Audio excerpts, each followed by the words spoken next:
2026 FIFA বিশ্বকাপকে সামনে রেখে এবার মাঠে নামছেন যুক্তরাষ্ট্রের প্রেসিডেন্ট ডোনাল্ড ট্রাম্প। বিশ্বকাপে সমর্থকদের নিরাপত্তা এবং নানান পরিকল্পনার কথা মাথায় রেখে সদ্যই গঠন করা হয়েছে হোয়াইট হাউস টাস্ক ফোর্স, যার প্রধান হয়েছেন খোদ ডোনাল্ড ট্রাম্প।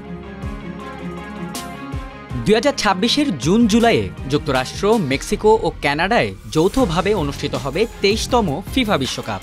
সে উপলক্ষে 7 মার্চ হোয়াইট হাউসে ফিফা সভাপতি জিয়ানি ইনফান্তিনোর সঙ্গে সাক্ষাৎ করেন ট্রাম্প। তখনই গঠন করা হয় এই টাস্ক ফোর্স। ট্রাম্পকে কমিটির প্রধান করে ভাইস চেয়ারম্যান বানানো হয়েছে যুক্তরাষ্ট্রের ভাইস প্রেসিডেন্ট জেডি ভ্যান্সকে।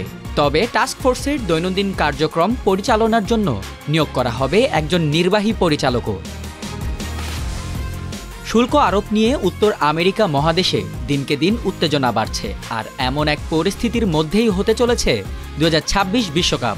জানুয়ারিতে দ্বিতীয় মেয়াদে প্রেসিডেন্টের দায়িত্ব নিয়েই প্রতিবেশী দেশ কানাডা ও মেক্সিকোর ওপর শুল্ক আরোপের ঘোষণা দেন ডোনাল্ড ট্রাম্প।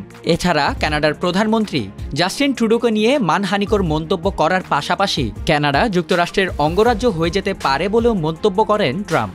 এমন কথার পর দুই দেশের সীমান্তে বেড়েছে উত্তেজনাও। তবে এসবের ফলে বিশ্বকাপের উত্তেজনা আরও বাড়বে বলে মনে করছেন ট্রাম্প। বিশ্বকাপের প্রস্তুতির জন্য নিরাপত্তা ও নানান পরিকল্পনা নিয়ে কাজ করবে সদ্য গঠিত টাস্কফোর্সটি।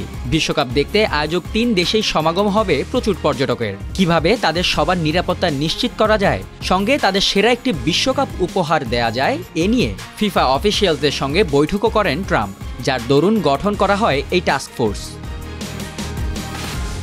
মোট 48টি দেশ নিয়ে অনুষ্ঠিত হবে 2026 ফিফা বিশ্বকাপ। 3 দেশ মিলিয়ে হবে মোট 104টি ম্যাচ, যার 78টি হবে যুক্তরাষ্ট্রে।